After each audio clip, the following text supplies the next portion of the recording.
बातमीपत्रात आपलं पुन्हा स्वागत। आता बातम्या पाहूयात विस्तारानं। 70 वर्षात केंद्र आणि राज्य सरकारकडून शहरांच्या विकासासाठी निधी येत नव्हता, मात्र आता निधी येत असल्यानं विकास होताना दिसतोय। भविष्यातही सरकारकडून निधी येईल, पण येणाऱ्या निधीचा योग्य विनियोग होणं गरजेचं आहे। इचलकरंजी महापालिका निवडणुकीतही महायुतीच्या उमेदवारांना मतदान रूपी आशीर्वाद द्यावेत। सरकार इचलकरंजीच्या विकासासाठी आशीर्वादाच्या दुप्पट देईल अशी ग्वाही मुख्यमंत्री देवेंद्र फडणवीस यांनी दिली।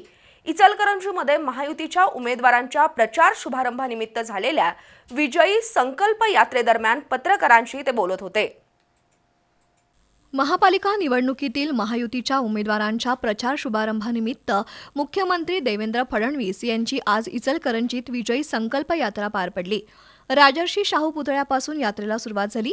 या यात्रेत मुख्यमंत्री फडणवीस, मंत्री चंद्रकांत पाटील, खासदार धैर्यशील माने, आमदार राहुल आवाडे, माजी मंत्री प्रकाश आवाडे, माजी आमदार सुरेश हळवणकर एका जीपमध्ये तर महायुतीचे सर्व उमेदवार एका टेम्पोत होते।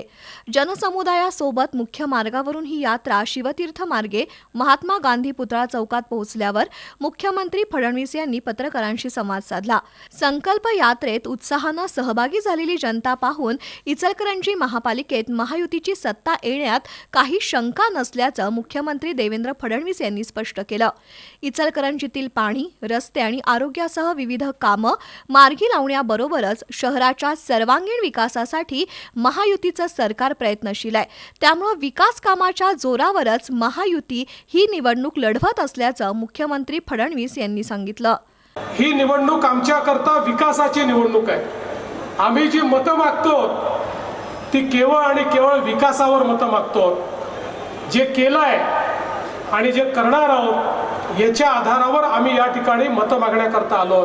जवळजवळ 70 वर्ष या देशामध्ये केंद्र सरकारच्या माध्यमातून शहरांकरता कुठलाही पैसा दिला जात नव्हता, पण मोदीजींनी स्मार्ट सिटी, अमृत सिटी, स्वच्छ भारत शहरी, प्रधानमंत्री आवास योजना शहरी असे अनेक कार्यक्रम हातामध्ये घेतले आणि लाखो कोटी रुपये शहरांकरता दिले।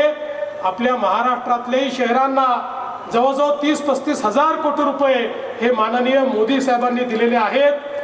इचलकरंजीला मंजूर असलेली पाणी योजना मार्गी लावण्याला प्राधान्य देण्याचं आश्वासनही फडणवीस यांनी दिलं।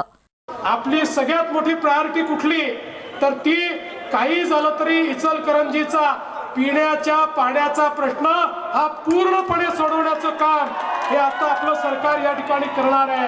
48 कोटी आपण ऑलरेडी त्या ठिकाणी देतो। जेवढा पैसा लागेल तेवढा पैसा देऊ, पण इचलकरंजी सारखं आमचं शहर हे पूर्णपणे त्या ठिकाणी प्रत्येक घरी पिण्याचं पाणी नळाने आलंच पाहिजे या दृष्टीनं आपण पुढची कारवाई करतो। वेगवेगळे प्रकल्प जे आपण हातामध्ये घेतलेले आहेत ते प्रकल्प पूर्ण करण्याकरता पूर्ण ताकदीनं महाराष्ट्रातलं सरकार, मी असेल, शिंदे साहेब असतील, दादा असतील, आम्ही सगळे या इचलकरंजीच्या पाठीशी उभे आहोत। हा जो प्रचंड प्रतिसाद या रोड शो मध्ये तुम्ही दिलेला आहे, हा जो आशीर्वाद तुम्ही दिलाय, त्या आशीर्वादाच्या दुप्पट या ठिकाणी प्रतिसाद राज्य सरकार तुम्हाला देईल। या यात्रेच्या पार्श्वभूमीवर मोठा पोलीस बंदोबस्त तैनात केल्यानं परिसराला पोलीस छावणीचं स्वरूप प्राप्त झालं होतं। दरम्यान शाहू पुतळा ते गांधी पुतळा या मुख्य मार्गावर दुपारपासून बंद सदृश परिस्थिती होती।